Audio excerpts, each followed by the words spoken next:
HBN టీవీకి స్వాగతం. ములుగు జిల్లా కేంద్రంలో సద్గురు శ్రీ సంత సేవాలాల్ 286వ జయంతి ఉత్సవాలకు ముఖ్య అతిథిగా హాజరైన మంత్రి వర్యులు సీతక్క ఈ సందర్భంగా ఆమె మాట్లాడుతూ ములుగు జిల్లా కేంద్రంలో సంత సేవాలాల్ గుడి నిర్మాణానికి స్థలం కేటాయించి నిధులు మంజూరు చేపించి త్వరలోనే పనులు ప్రారంభించడం జరిగిందని, అదే కమ్యూనిటీ హాల్ ఇలా అన్ని విధాలుగా అభివృద్ధి చేసుకుందామని మంత్రి అన్నారు. రాష్ట్ర ప్రభుత్వం గిరిజన అభివృద్ధి కోసం వరాలు కురిపిస్తున్న ముఖ్యమంత్రి రేవంత్ రెడ్డికి ధన్యవాదాలు తెలుపుతూ సద్గురు సంత సేవాలాల్ 286వ జయంతి ఉత్సవాలకు 2 కోట్లు కేటాయించడం జరిగిందని, సేవాలాల్ ఎంచుకున్న భక్తి, విశ్వాసం, నమ్మకంతో వారి ఆశయాలను ముందుకు తీసుకువెళ్లే లక్ష్యంతో పనిచేయాలని, రేపటి తరానికి సేవాలాల్ సేవలను అందించాలని, చరిత్ర లేనిది వర్తమానం లేదన్నారు. నేడు లేనిది రేపు లేదు, చరిత్ర పునాదుల మీదే మన జాతి నిర్మితమవుతుందని, సేవాలాల్ ఇచ్చిన శాంతి బోధనలు, సమానత్వం, అహింస స్ఫూర్తితో ముందుకు నడవాలన్నారు. ఆయన చూపిన సమాజ శాంతి కోసం బంజారాలు పనిచేయాలని, బంజారాలను సంచార జీవితాల నుంచి విముక్తి కల్పించిన మహనీయుడు సేవాలాల్ అని అన్నారు. ఆస్తులు, హోదాలు కాదు, ఫ్రెండ్లీగా ఎంత శాంతితో, ఎంత సోదరభావంతో బతుకుతున్నాం అన్నదే ముఖ్యమని ఐటీడీఏలు ఏర్పాటు చేసింది. కాంగ్రెస్ గతంలో సబ్ప్లాన్ నిధులు పక్కదారి పట్టాయని, కాంగ్రెస్ ప్రజాప్రభుత్వం 17,000 కోట్లకు ఎస్టీ సంక్షేమం కోసం కేటాయించిందని, అన్ని వర్గాల ప్రజల అభివృద్ధి ధ్యేయంగా రాష్ట్ర ప్రభుత్వం పనిచేస్తుందని మంత్రి సీతక్క అన్నారు. ఈ కార్యక్రమంలో జిల్లా గ్రంథాలయ సంస్థ చైర్మన్ బానోత్ రవిచందర్తో పాటు కాంగ్రెస్ పార్టీ రాష్ట్ర, జిల్లా, బ్లాక్, మండల, గ్రామ నాయకులు, కార్యకర్తలు, నాయకులు తదితరులు పాల్గొన్నారు. ఒక్కొక్క కులంలో, ఒక్కొక్క మతంలో, ఒక్కొక్క జాతిలో ఉంటది కాబట్టి ఎవరు కించపరచకుండా మన గొప్పతనాన్ని మనం ఖచ్చితంగా కాపాడుకోవాలి, భవిష్యత్ తరాలకు అందించాలి. ఇవాళ వారసత్వం అంటే ఏదో ఆస్తులు అంటూ ఇలాంటి మహనీయుల యొక్క త్యాగాలను, వారు చెప్పినటువంటి బోధనలు కూడా భవిష్యత్ తరాలకు అందించడమే ఒక సాంస్కృతిక, ఆధ్యాత్మికమైనటువంటి వారసత్వం. ఇవాళ అలాంటి కొనసాగించినప్పుడే ఆయా జాతులకు, కులాలకు ఒక సమాజంలో గౌరవం అనేది ఉంటది.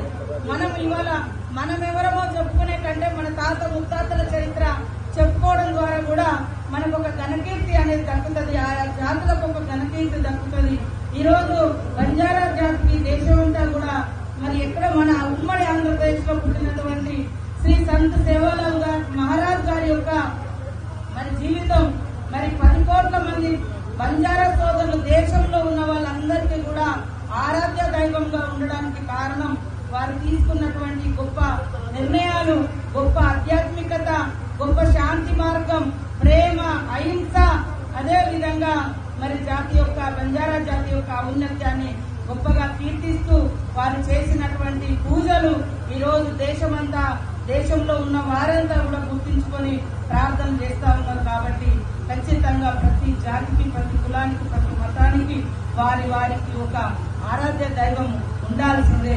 ఆ రకంగా ఈ రోజు మనం అందరం కూడా ఘనంగా నిర్వహించుకుంటా ఉన్నాం. సీఎం గారు కూడా గత సంవత్సరము మరి మన దగ్గర బంజారా భవన్ లో హైదరాబాద్ లో జరిగినటువంటి ఉత్సవాలలో కూడా రేవంత్ రెడ్డి గారు పాల్గొనడం జరిగింది. ఈసారి పట్టి విక్రమార్క గారు, నేను మరి మిగతా సోదరుల హాజరైన వారు అందుబాటులో లేకపోవడంతో అట్లనే 2 కోట్ల రూపాయలు కూడా ప్రకటించారు.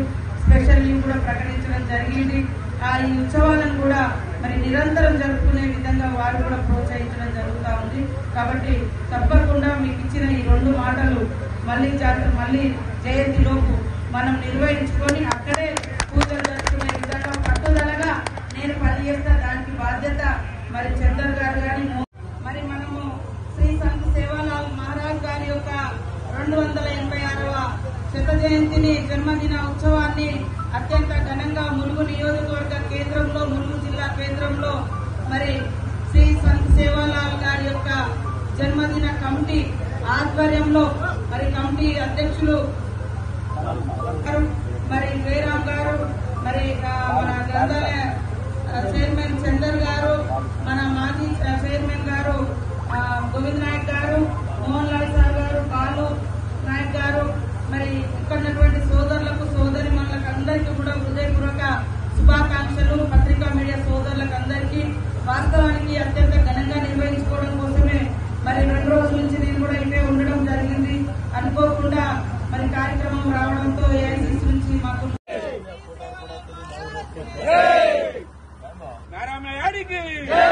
జగదంబ మారమయాడికి